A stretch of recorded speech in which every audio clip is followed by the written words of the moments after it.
The world today moves at the speed of light. Our fortunes are made and lost in a single stock ticker. Our wealth is held in lines of code on a server somewhere, or numbers on a screen we carry in our pockets.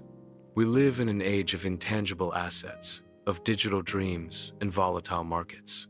But there is a principle of wealth that predates all of this. It's a truth etched, not in a microchip, but in the earth itself. It is a form of value that kings have coveted, empires have fought for, and generations have passed down for millennia. I'm talking, of course, about gold. And in this video, we're not just going to talk about how to invest in gold. We're going to explore the why. We're going to peel back the layers of this ancient principle to understand its enduring power and how it can be a cornerstone of your financial wisdom in a world of constant change. This is Alpha Index. Let's dig in. So, why gold? It's a question that perplexes some modern investors. It doesn't pay a dividend, it doesn't generate a profit, it doesn't build anything, it just sits there. And that, my friends, is its greatest strength. The first principle of gold investing is this: gold is a hedge against human error. Think about it. The stock market, bonds, real estate, these are all tied to human systems. They are built on promises, on economic policy, on the performance of companies run by people, and on the stability of governments. These systems, for all their brilliance, are inherently fragile. They are subject to inflation, geopolitical conflict, market bubbles, and the unpredictable nature of human behavior. Gold, on the other hand, is a physical, scarce element. Its value is not dependent on a central bank's policy, a corporation's earnings report, or a country's debt to GDP ratio. It is a universal store of value, recognized across cultures and history as a symbol of wealth and stability. When the systems built by man falter, gold stands on its own. It is an insurance policy for your portfolio, a safe haven when the world feels anything but safe. Modern investing is often obsessed with short-term gains. We check our stock portfolios daily, react to every news headline, and chase the latest trend. But true wealth is not built in a day. It is built over time, patiently and thoughtfully. This book represents a testament to that principle. It could be a ledger, a record of a family's wealth passed down. For centuries, people stored their wealth in gold not just for themselves, but for their children and their grandchildren. They understood that gold's value wasn't about a quick flip, but about its ability to preserve purchasing power over the long run. Your dollar today has far less purchasing power than your grandfather's dollar did. But an ounce of gold from 100 years ago can still buy a fine suit today, just as it could then. Gold is a tangible link to the past and a bridge to the future. It forces you to step back from the digital noise and consider the legacy you are building. It's a physical manifestation of a long-term vision. Some argue that gold is an outdated relic in a world of digital assets and cryptocurrencies.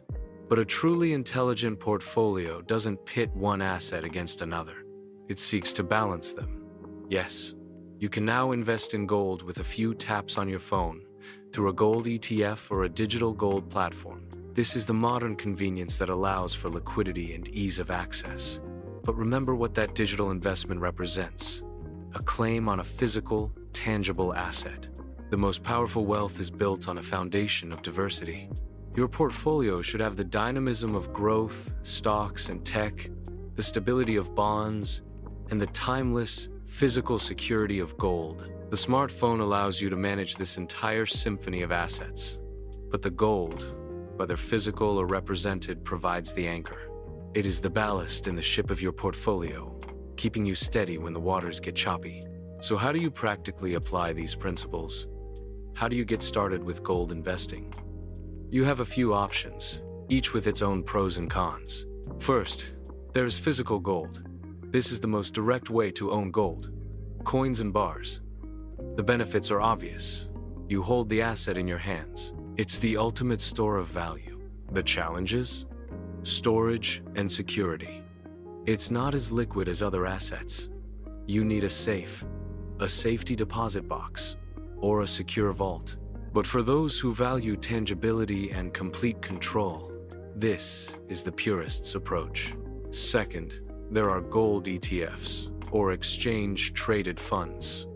These are funds that hold physical gold on your behalf. You can buy and sell shares of the fund on a stock exchange, just like a regular stock. This is incredibly convenient. It's liquid. You don't have to worry about storage, and you can buy in smaller increments. The trade-off is that you don't physically own the gold. You own a share of a trust that does. Third, you can invest in gold mining stocks. These are shares of companies that mine and process gold. This is more of a risk-on play. When the price of gold goes up, these stocks often see amplified gains. But remember, you are not just investing in gold, you're investing in a company.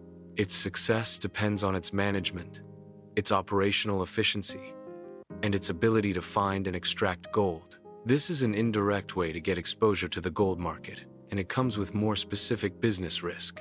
The best approach for you depends on your personal principles and financial goals. Are you looking for a long-term hedge against systemic risk? Are you building a legacy for your family? Or are you simply looking for diversification within a modern portfolio? In a world that promises instant gratification and fleeting trends, the principles of gold investing are a reminder of timeless truths, the wisdom of scarcity, the power of long-term thinking, and the importance of a tangible anchor in an intangible world. It is not about putting all your eggs in one golden basket. It is about understanding that some assets are not meant to grow exponentially, but to endure. They are the foundation upon which all other growth can be built. It is the discipline of knowing that true wealth is not just about what you can gain, but about what you can preserve. If this video gave you a new perspective on wealth, a new principle to build your financial future on, please give it a thumbs up and share it with someone who needs to hear this. And if you want to continue uncovering the hidden wisdom of finance and building true, lasting wealth, be sure to subscribe to Alpha Index and ring that notification bell. Until next time, stay wise and stay disciplined.